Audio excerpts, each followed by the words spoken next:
Assalamualaikum warahmatullahi wabarakatuh. Selamat siang adik-adik sekalian. Sekarang kita masuk ke pertemuan 10 terkait dengan struktur pasar, tapi kita masuk sekarang ke pasar oligopoli. Adapun tujuan dari pembelajaran kita kali ini adalah adik-adik mampu menjelaskan landasan dan keterampilan teori tentang struktur pasar oligopoli untuk menggerakkan usaha produksi pertanian agar diterima oleh konsumen yang dituju. Apabila dalam suatu pasar hanya terdapat beberapa penjual yang mendominasi serta tindakan dari salah satu perusahaan akan menyebabkan perusahaan lain bereaksi, pasar ini ditandai dengan struktur oligopoli.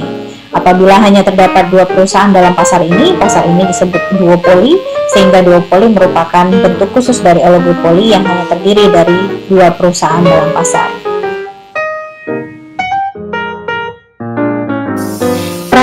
Oligopoli umumnya dilakukan sebagai salah satu upaya untuk menahan perusahaan-perusahaan potensial untuk masuk ke dalam pasar, dan juga perusahaan-perusahaan melakukan oligopoli sebagai salah satu usaha untuk menikmati laba normal di bawah tingkat maksimum dengan menetapkan harga jual terbatas, sehingga menyebabkan kompetisi harga di antara pelaku usaha yang melakukan praktek oligopoli menjadi tidak ada. Nah, struktur pasar oligopoli umumnya terbentuk pada industri-industri yang memiliki kapital intensif yang tinggi, misalnya seperti industri semen, industri mobil, dan industri kertas. Nah, dalam Undang-Undang Nomor 5 Tahun 99, oligopoli dikelompokkan ke dalam kategori perjanjian yang dilarang. Padahal umumnya oligopoli terjadi melalui keterkaitan relasi, khususnya pada barang-barang yang bersifat homogen atau identik dengan kartel. Sehingga ketentuan yang mengatur mengenai oligopoli ini sebaiknya digabung dengan ketentuan yang mengatur mengenai kartel. Karakteristik yang paling utama dari struktur pasar oligopoli adalah adanya ketergantungan antara perusahaan-perusahaan dalam pasar. Jadi ada mutual independence-nya. Kemudian terdapat sejumlah kecil perusahaan yang memiliki kekuatan pasar atau market power, dan juga terdapat hambatan bagi perusahaan baru untuk memasuki pasar tersebut atau barrier to entry. Nah, perusahaan-perusahaan yang beroperasi dalam oligopoli dapat menghasilkan produk yang homogen atau pula produk terdiferensiasi dan dapat berperilaku non-kooperatif ataupun juga berperilaku kooperatif dalam membuat keputusan yang berkaitan dengan harga produk dan kuantitas output yang dihasilkan.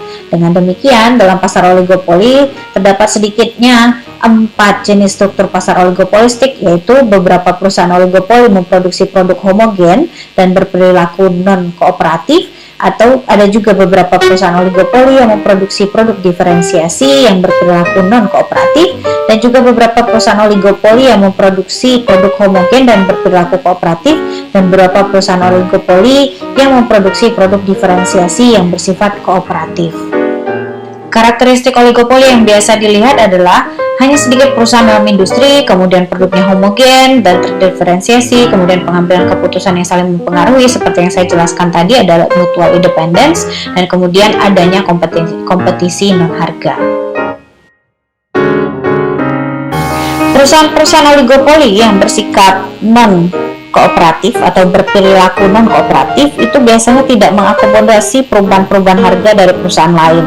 Dengan demikian, antara perusahaan-perusahaan oligopoli yang berperilaku non-kooperatif itu saling terjadi persaingan antara perusahaan yang satu dengan perusahaan yang lain. Misalnya, apabila perusahaan pesaing yang satu meningkatkan harga jual produk, perusahaan yang lain akan mempertahankan harga jual produknya. Lebih lagi kalau harga jual produknya terkait dengan produk yang sejenis, dan untuk dapat meningkatkan penjualan terhadap produk itu di pasar oligopoli tersebut. Nah, perusahaan-perusahaan oligopoli yang bersikap non-kooperatif ini berkompetisi tidak hanya dalam harga jual produk, tetapi juga dalam faktor-faktor lain, misalnya promosi melalui iklan, kemudian kualitas produk, kemudian saluran distribusi, ataupun juga pelayanan purna jualnya.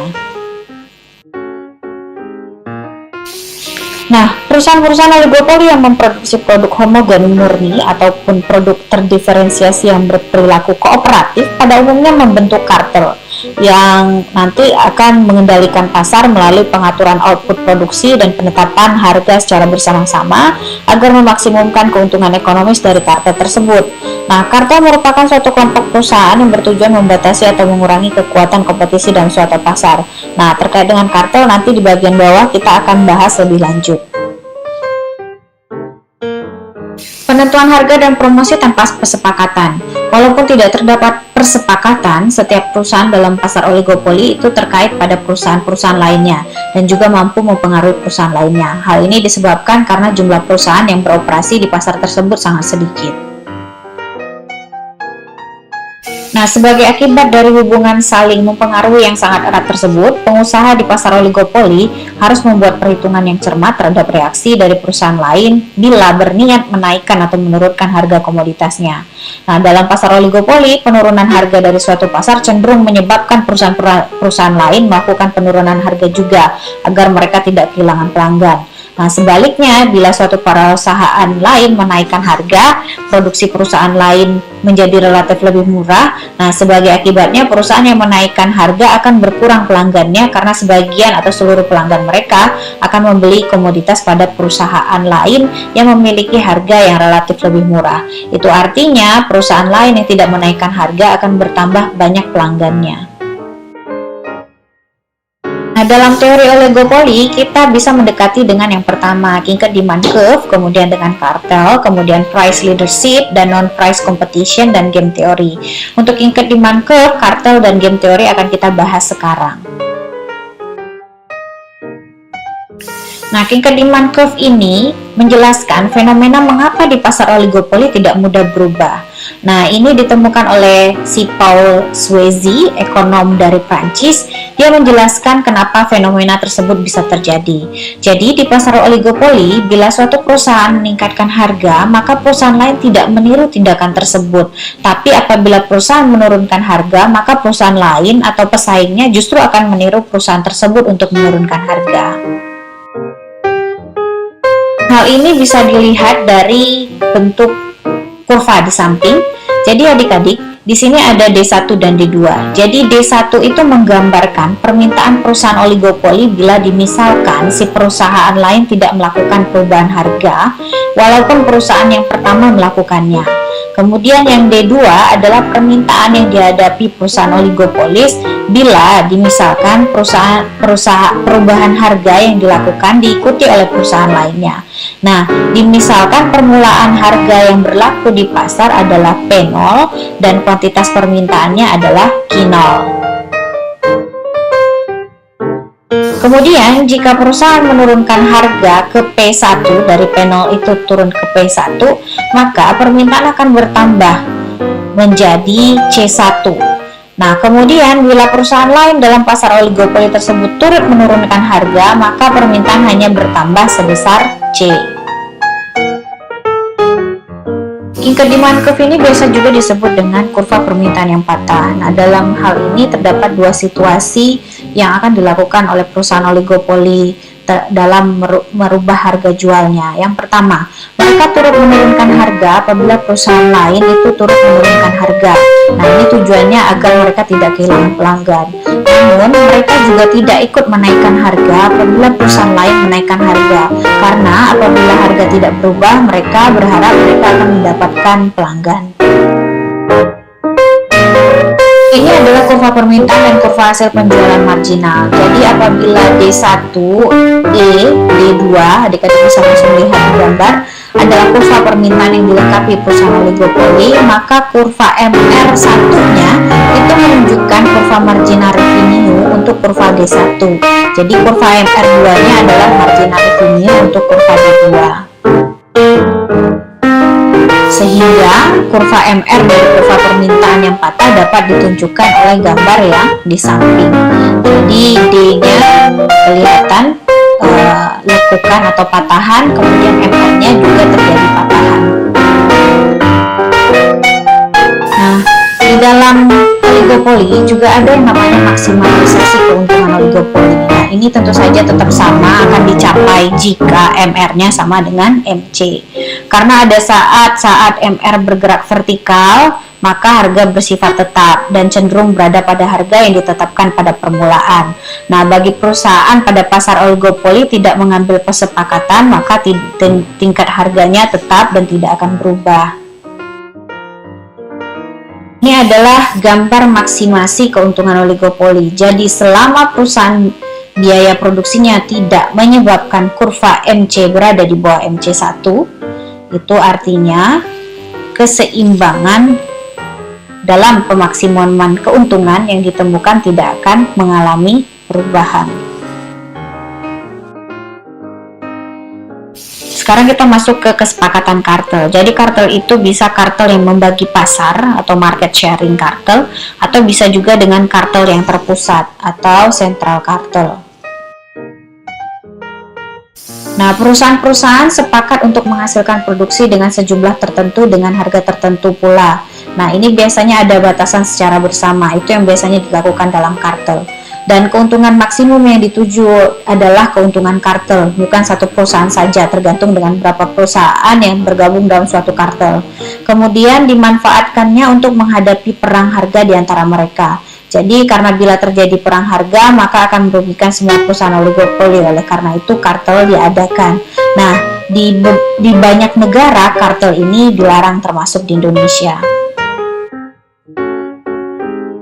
Nah, kartel ini terdapat beberapa faktor yang menyebabkan kegagalan kartel. Yang pertama, masing-masing perusahaan itu memiliki dorongan yang kuat untuk melanggar kesepakatan kartel.